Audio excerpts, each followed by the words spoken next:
Hello, everyone, and welcome to Teaching Tip Tuesday.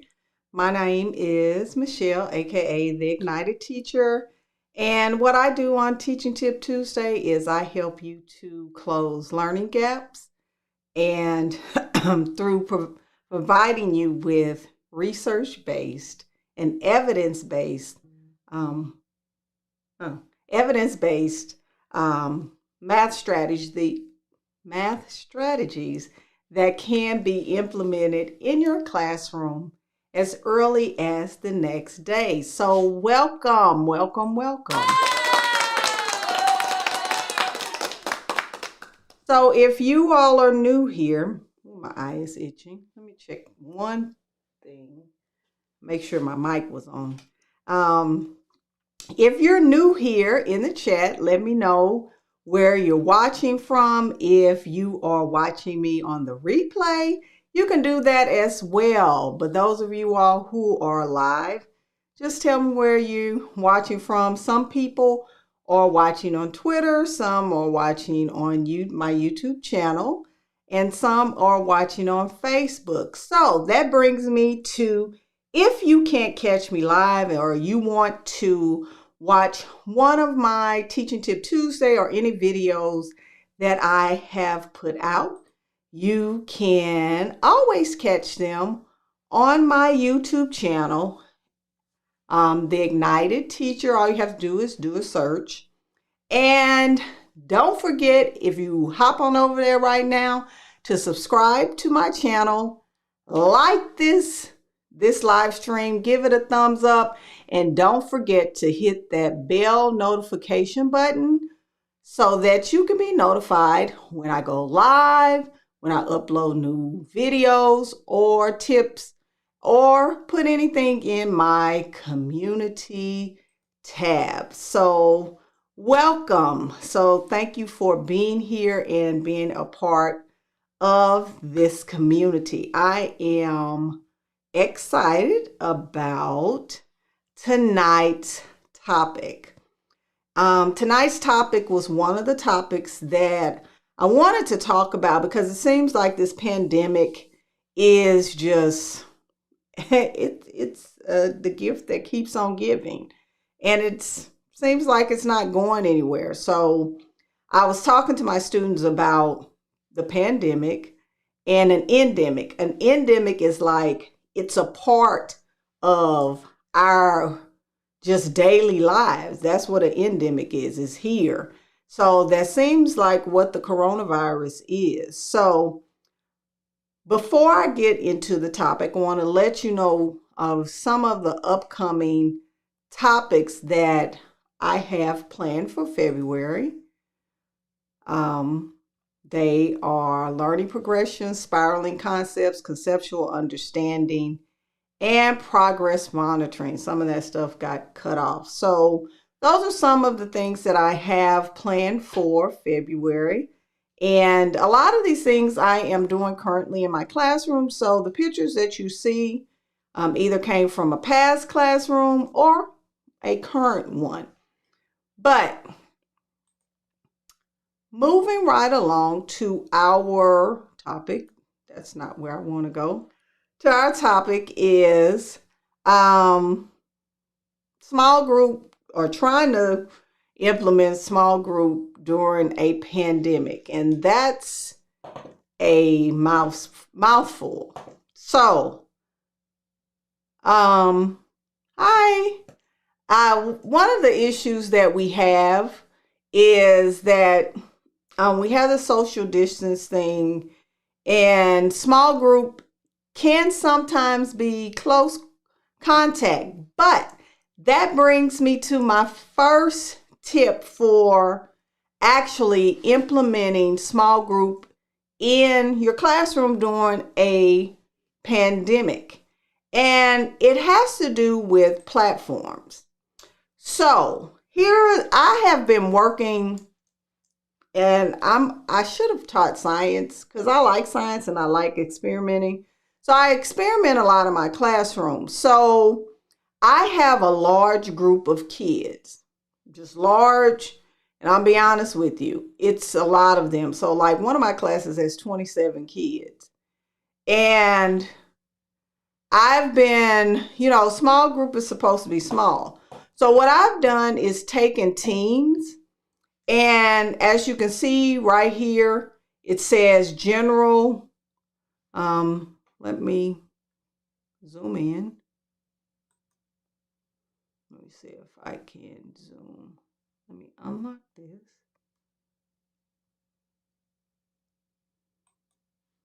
I've been using Zoom.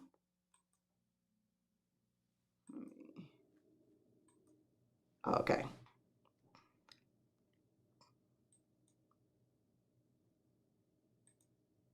I'm going to zoom in. Let me see. Zoom in on this. Nope. It's not zooming in on that. But on here, I've been using it for my small group channels. Now, this is Teams. And what Teams allows you to do is to create channels where they're secure channels that only the kids that are in the groups have access to it.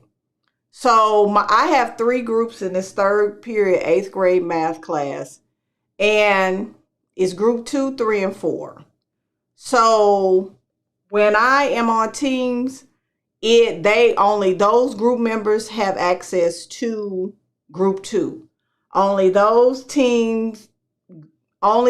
group members have access to group 3, and so on and so forth. So that's one way I do it. And because I have a large class, and this can be done for upper elementary, if you have a large group of kids, pull them in on Teams and have them stay seated at their desk or tables.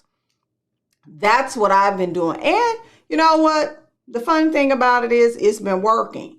They stay at their seats. I pull them in. We do the kind of like if you were at home, pull them in. They stay for the 20 minutes. And then I go on to the next channel and pull the other children in. So this can be done with Microsoft Teams. I'm not sure about Google Meets or Zoom. You could do breakout rooms in Zoom. But, and I guess you could have the same functionality with bringing them in and you actually conducting small group that way. Now, I'm going to be honest with you. I use my iPad. I don't use my computer because I use my iPad so I can move around if I need to. One of the things I have my students do, they have their composition notebooks to work the problems because that's one of the norms that I create. They have to work the problem on paper first. And that brings me to the next thing, which is my collaborative board, which is Explain Everything. So Explain Everything, if you haven't heard me talk about it, you can look on my YouTube channel and I have some videos about it. It is a great tool for small group. So what the collaborative board does is I share a link and I drop it into the Teams chat. And all of the kids in the small group click the link. And I bought some little stylus. Let me get them. Hold on. I bought some of my own stylus because we're a one-to-one campus. And let me pull them out so you can see. There's some little cheap stylus. See?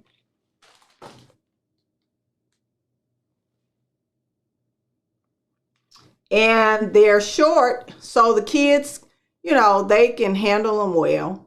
Even if you wanted them for, some first or second grade kids. Here's another color. See? And they cost, what, $7 for like 20 of them. So I bought those, and my kids have not tablets. They have touchscreen computers, so they can write with the stylus on them. So that has been working really well with them. I don't know why my nose is itching. It wasn't itching before I started, but it's itching now. But anyway, they've started, working on things. So this is my work today, because we're working on solving equations.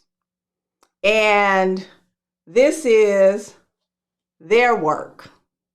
So one of the students, to kind of check for understanding, I had him solve the equation. And the funny thing is that box at the bottom, that's one of the kids' work. So this student decided I put a smiley face. That one is mine. But if you look at this one, she put this one on here. It's just funny because it's an engaging tool for them. It really is. So they can do, collaborate.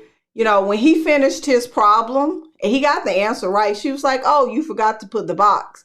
So the dark line is hers, and she put the happy face. And they really enjoy this collaborative tool. And I think it's more enjoyable than the actual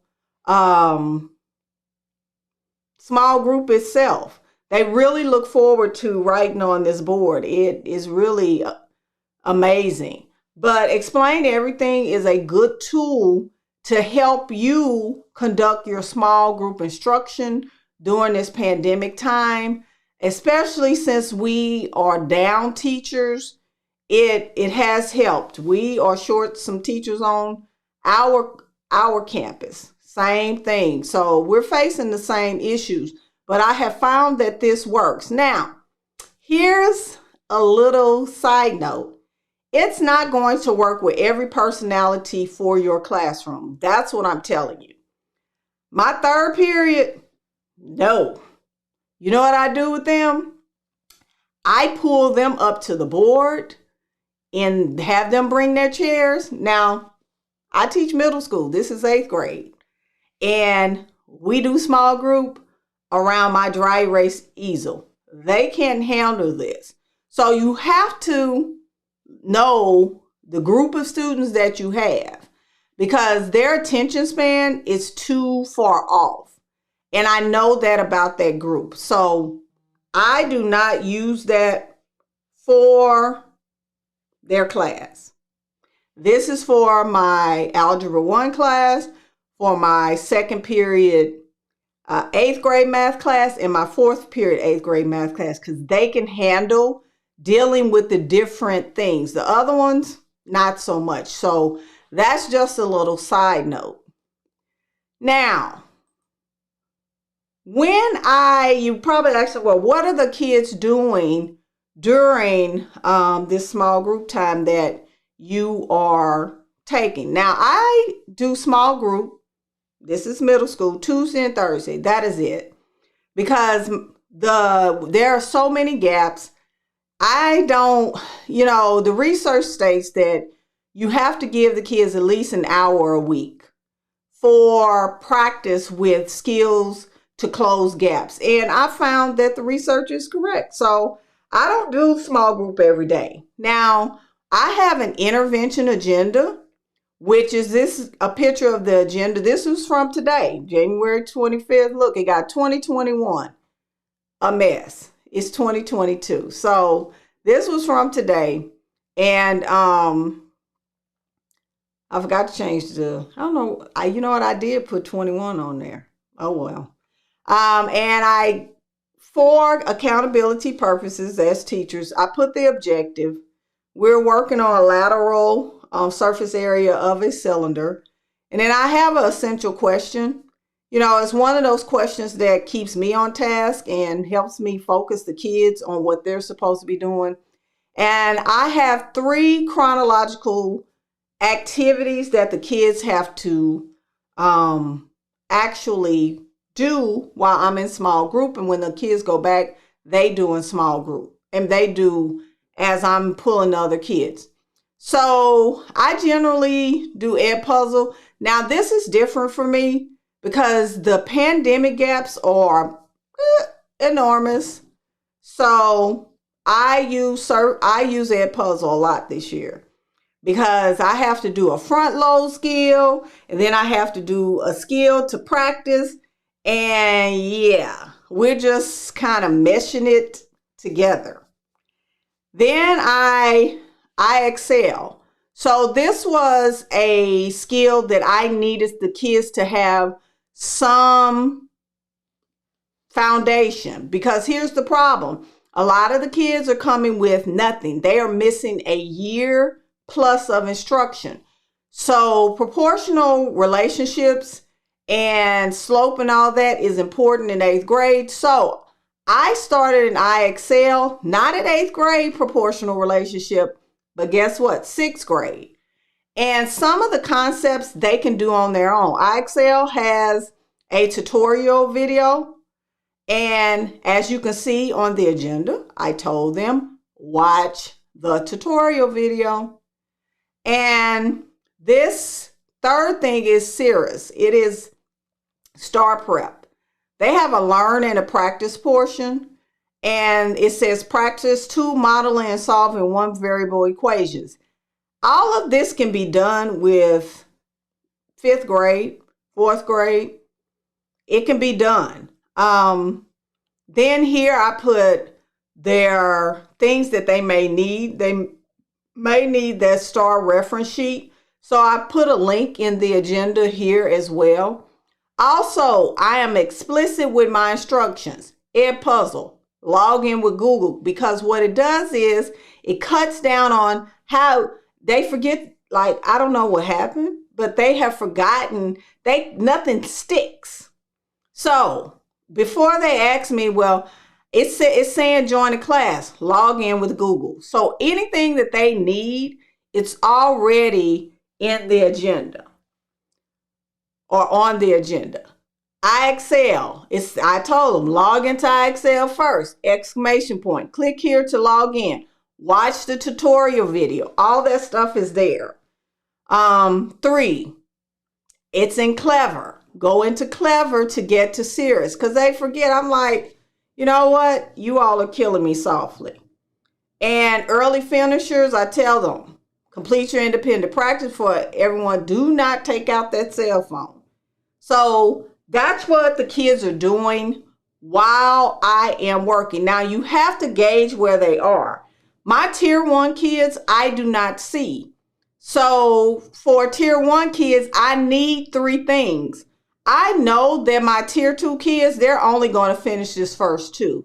That tier 3, they're going to make, that tier 1, they're going to make it through all 3. So I'm adjusting it, knowing that my tier 2 kid, tier 3, to tier 2 or tier 3, they're only going to get to the first 2. And I've tried not having a third one, but my tier 1 kids, they get finished quick. So I had to put the third one, and really knowing that, 90% of the class is only going to do the first 2. So that's what I do with the agenda. So hopefully those are some tips to help you. If you were looking for some ways, like if you have larger classes this year, how you can kind of be flexible or creative with your small group. I found that it is working. And I have implemented champs for my management for small group days. And that has been working, because I had a little boy, he acted like he didn't understand when I said, you don't ask me. The way you get help is you get help from a friend. But he didn't get that. So guess what? When I put the champ sign up and I put small group instruction, guess what happened today? Magically, he didn't ask me any questions. So if you're looking for something at work, champs is one of those things that you can use, and it works well. So before I wrap it up and close it out, I want to give you some things to consider. So when you're doing a small group, you really need to have a reason why you're doing it. Now, one of the reasons why I started small group is because my ELs, English language learners, their data started to fall flat, meaning they weren't regressing, but they wasn't progressing either. So I knew that it was time for me to implement the small group instruction. And I have seen some progress. And I've been able to clear up some issues with solving equations. We're combining like terms and really seeing what they're doing because they have my undivided attention and I'm not focused on 20 or 30 children. It has to be strategic.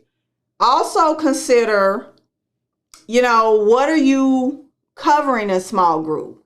Now, the themes, and I talked about those major and minor themes in a challenge that I had recently. The major theme for my eighth graders is, geometry, measurement, and algebraic reasoning. So what I do is focus on those prerequisite skills that they need to boost those major themes. That's what I'm doing. So think about what needs to be covered in small group. Also, what are the major themes and why you need the small group. And progress monitoring needs to be a part of it. So I progress monitor my students every 2 weeks. I know that RTI says that tier 3 kids are supposed to progress monitor once a week. Well, guess what? I'm a teacher and I'm only responsible for tier 2 instruction. So everybody gets progress monitored twice a week until somebody pulls them out. But I don't do tier 3 instruction because that is more intense instruction and it's not the teacher's responsibility. So let's do a recap. So the first one is choose a platform that you can use to help ease the burden of the small group instruction. And sometimes it has to be virtual. You may not be able to use the virtual platform for every class. Then the second theme is collaboration. Explain Everything is an excellent tool for collaboration for students. It's engaging, it's motivating, and get some stylists. And they will love to use those.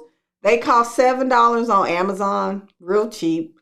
I'm about to buy another pack, And the last one is to your agenda. What are the kids doing while you are in small group? I have found that agendas, my kids have to stay in their seats, and it works for those large classes. It can work for a small class too as well.